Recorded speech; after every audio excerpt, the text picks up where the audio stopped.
Ciao comrades and hola compañeros! Vita Homebrew news are here, and let's start with an update for Nintendo DS PS Vita emulator. I'm a big fan of this emulator because it proved me wrong, and I can appreciate that. I always thought emulating DS on the Vita was impossible, but it's everything but impossible, because as you can see, it's very possible. Many games do run at full speed, or should I say they are playable because there is some frame skip going on. I've tested them before and I've tested them again to see how they run, and they run solid. Games like New Super Mario Bros., Crash Mine of a Mutant. I've tested also some more demanding games like Mario Kart DS. Here I've seen improvements compared to the last version. It certainly wasn't running like this before.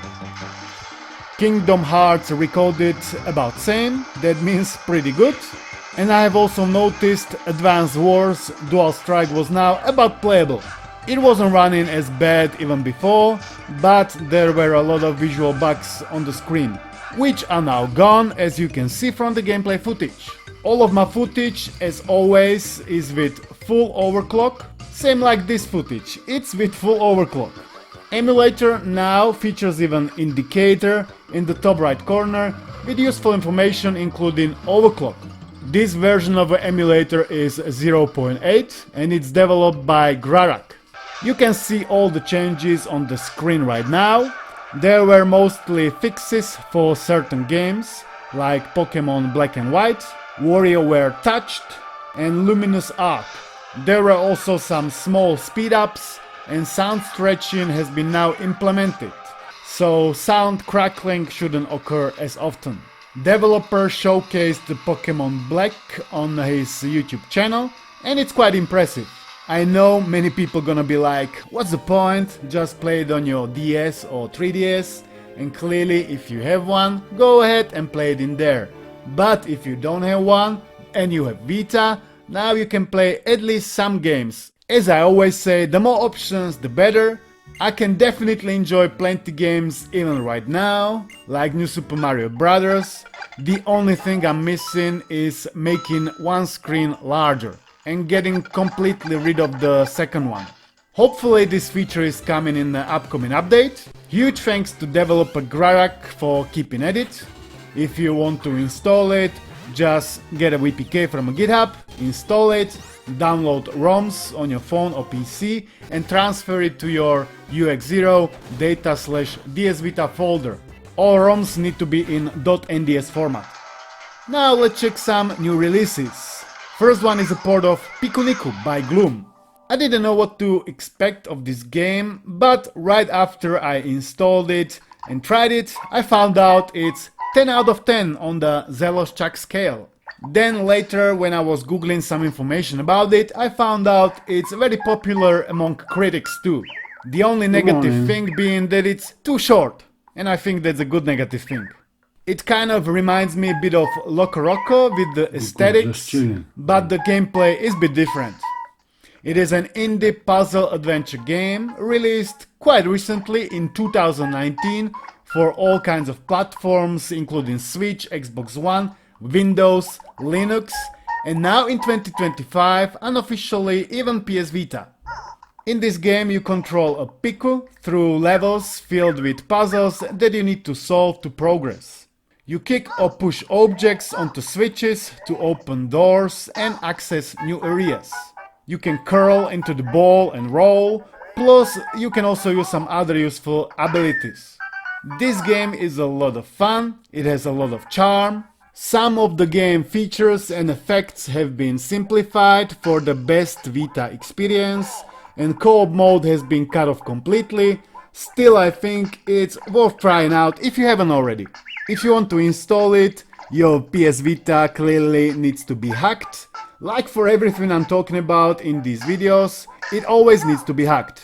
You can see the full installation instructions on the screen right now. You need to own the game and then patch it. That's pretty much the whole setup process in short. If you need any help, check out our Discord because we are moving on to another very interesting port of Lego Island. But first we have a sponsored part.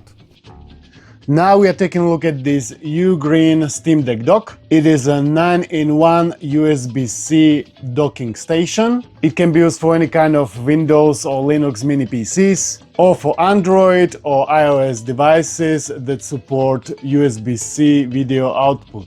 It looks like this, made for you, UGREEN, and there are many ports available, including 2 USB-A for mouse and keyboard, 2 ultra-fast 10 gigabits per second ports, 1 gigabit wire Ethernet, 1 HDMI, 1 USB-C for charger, 1 USB-C to the device, and micro SD and normal SD card ports are here as well. It has adjustable stand for optimal position. You can choose the desired angle. This is useful for preventing air vents getting blocked. It can fast charge your device with power delivery of up to 100 watts. It supports 10 gigabits per second ultra-fast data transfer, which is great for playing games of external hard drives or USB flash drives. It's good also when you transfer very large files. Now I've connected it to the external monitor via HDMI. It works absolutely fine, there are no issues. It supports video output up to 4K at 60 Hz. You can do 4K at 30, 2K at 60, 1080p at 120 or 240 or 144 Hz. Here is the manual with all the closer details and some basic troubleshooting. This UGREEN dock is not bad. They are selling it right now on Amazon for $39.99. And if you are into good deals, there is a 33% discount ready for you down below. And if you are into Vita business, it's coming right up.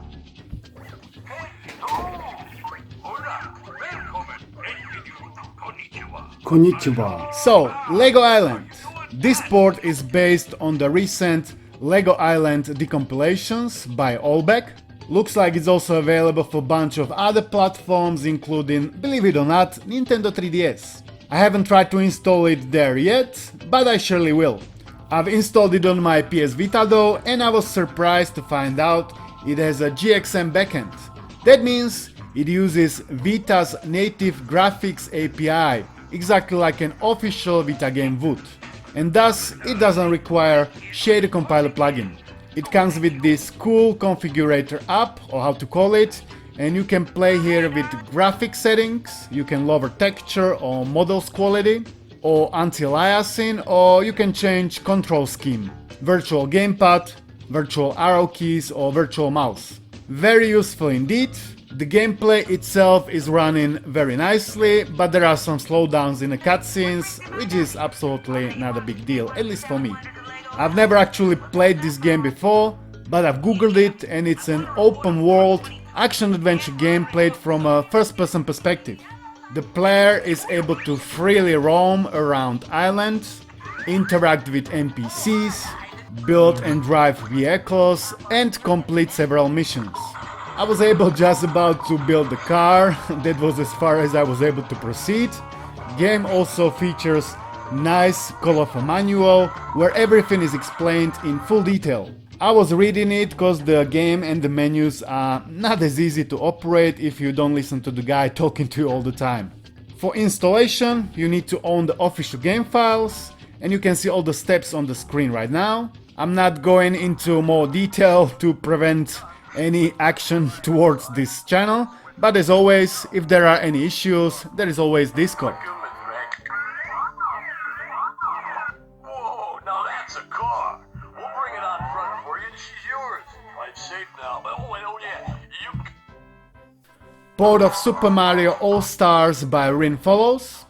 It is a re-implementation of his previous port of Super Mario World. There are several enhancements and experimental support for Super Mario Bros. 1 and Super Mario Bros. Lost Levels. Previous tunnel bug for Super Mario World has been fixed, and integer scaling, full screen, plus many more useful options are available in the .ini file in your UX0 data/SM world folder. You can play with them and toggle them into your, preferred liking. I've played it in 16:9, but when I look at it now, I think I would rather prefer 4:3. That is also possible, of course. As per usual, to get this port working, follow the setup instructions on the PSX website. BlockAmok Remix is next. A CPU only from scratch 3D game written in C completely. Here you need to dodge blocks, and it is available for Switch, Vita, Wii, Wii U, 3DS, PSP, Android, and even for Linux and PC. The premise is that you accidentally fly your spaceship into a wormhole. To your shock, you find yourself in an alternate dimension filled with blocks. The throttle on your ship is broken and it keeps increasing the speed. How far can you make it? For this one you don't need any additional files, just install VPK and avoid the blocks. I just want to mention that ReiHEN PS Vita Homebrew contest is still going on. There were plenty new submissions added. There are still like 25 more days to go to submit new projects. Anybody can participate as long as you're gonna stick to the rules, clearly. The prize pool as of right now is almost 2200 American dollars. So there is a lot of incentive to create something worthwhile. There are 3 categories: original homebrew, port and utility. If this sounds interesting to you, feel free to give it a shot, if you have the capabilities. I'll be covering all the latest submissions in the separate video, so stay tuned for that. Recently I also bought Anbernic RG Slide, the PSP Go successor, kind of. It's kinda big, but I still find it really fun to use. It has its drawbacks like every machine, and I'm excited the most about the possibility of its successor. This is version 1.0 and I feel another version is coming, cause where there is one design, another knockoff or reimplementation is right behind the corner. I would like to send huge thanks to all of my Patreons and channel members for their continued support. It's greatly appreciated. Thanks to you for watching. If you enjoyed this video, give it a thumbs up, comment, subscribe, join, whatever your heart craves for, and I'll see you in the next one. Peace. And we can't forget about the guitar outro, of course. Brilantne distingovaná z inertných sfér, termicky vystresovaná si kaskadér, kauzálne symetrická, bázicky kubistická, senzitívne hyperaktivovaná. Kto sa v tých slovách vyznať má, prečo je komplikovaná, chceš ju celú prečítať, na pomoc slovník musíš brať, kto sa v tých slovách vyznať má.